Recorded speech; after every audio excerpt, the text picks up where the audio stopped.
Start with the name of Allah, who is most kind and most merciful. Friends, today we will discuss the Newton's third law of motion. Before starting video, you are requested to press the bell icon and subscribe our channel. Friends, तो video को आखिर तक ज़रूर देखिएगा ताकि all concepts Newton third law of motion के regarding clear हो सकें.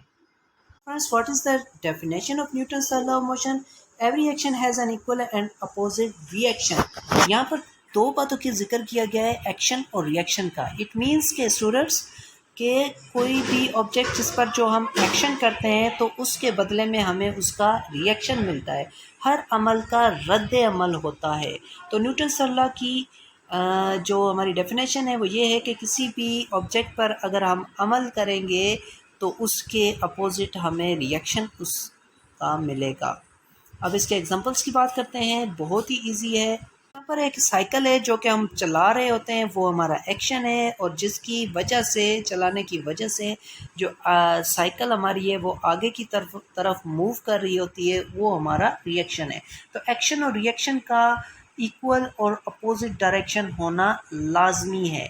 इट मीन्स कि एक्शन और रिएक्शन हमेशा इक्वल होने चाहिए, उनका मैग्नीट्यूड, उनकी मिकदार बराबर होनी चाहिए और उनकी डायरेक्शन अपोजिट होनी चाहिए, तब ये Newton third law of motion valid होगा. यहाँ पर ये एक फुटबॉल है जिसको जैसे ही हमने जो है छोड़ा तो ये नीचे आके सरफेस के साथ टकराएगा. ये हमारा था एक्शन. क्या है यहाँ पे, तो जैसे ही फुटबॉल ने सरफेस को हिट किया तो ये हिट की पावर क्या होती है, एक्शन कहलाती है. फोर्स की डायरेक्शन डाउनवर्ड होगी, यानी एक्शन की direction downward. Newton third law of motion में तो हमने ये पढ़ा है कि डायरेक्शन एक्शन की जो है डाउनवर्ड, और इसके अलावा एक और फोर्स फुटबॉल पे लगेगी, वो उस फुटबॉल के अपोजिट होगी, जिसे हम कहते हैं कि अपोजिट फोर्स. वो फोर्स है ग्राउंड की फोर्स. ग्राउंड की फोर्स को क्या कहेंगे, रिएक्शन कहेंगे. इट मीन्स के एक्शन की डायरेक्शन डाउनवर्ड होगी और सरफेस ऑफ द ग्राउंड जिसने अपनी फोर्स लगाई बॉल पे वो ऊपर की तरफ अपवर्ड है, तो दोनों की डायरेक्शंस अपोजिट है, जिसकी वजह से एफ को हमने पॉजिटिव रखा है. और रिएक्शन हमेशा नेगेटिव फोर्स को कहते हैं जो कि सरफेस ऑफ ग्राउंड की फोर्स है यहाँ पर, और एक्शन हमारा फुटबॉल है, रिएक्शन हमारा सरफेस की फोर्स है. यहाँ पर देखें तो फायर जैसे ही बर्न होती है नीचे की तरफ आती है तो ये हमारा है एक्शन. सिमिलरली उसके अपोजिट एक रिएक्शन होता है, यानी कि वो जो रॉकेट है ऊपर की तरफ लिफ्ट होता है, ऊपर की तरफ उड़ता है, तो उसे हम कहते हैं उसका रिएक्शन. अब यहाँ पर भी दोनों की डायरेक्शन क्या है, अपोजिट है. रिएक्शन यानी फायर की डायरेक्शन डाउनवर्ड, एक्शन की यानी फायर की डायरेक्शन डाउनवर्ड, और रिएक्शन यानी रॉकेट की डायरेक्शन अपवर्ड. यहाँ पर स्टूडेंट्स ये जो चिड़िया है ये मूव कर रही है, तो जैसे ही ये पंख अपने जो विंग से नीचे की तरफ प्रेस करेगी तो क्या होगा कि वो उसका एक्शन कहलाएगा, यानी उसने फोर्स डाउनवर्ड लगाई है. उसके अपोजिट भी तो एक फोर्स है जिसे हम कहते हैं रिएक्शनल फोर्स.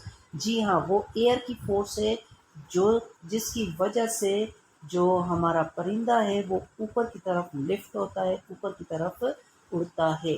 तो एक्शन उस विंग का डाउनवर्ड फोर्स है और रिएक्शन एयर फोर्स है जो कि उसकी अपोजिट डायरेक्शन में ऊपर की तरफ है, जिसकी वजह से वो चिड़िया ऊपर की तरफ उड़ती है.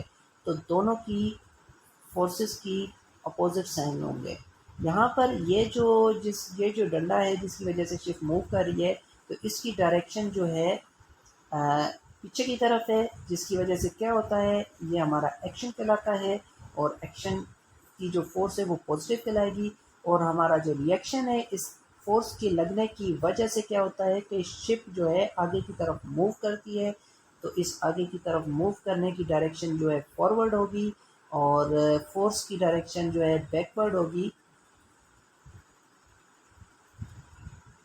यहाँ पर फोर्स की डायरेक्शन जो है बैकवर्ड होगी, रिएक्शन की डायरेक्शन फॉरवर्ड होगी, जिसकी वजह से क्या होगा, शिप फॉरवर्ड मूव करेगी, तो डायरेक्शन अपोजिट हैं, तो फोर्स, रिएक्शनल फोर्स हमेशा नेगेटिव होती है.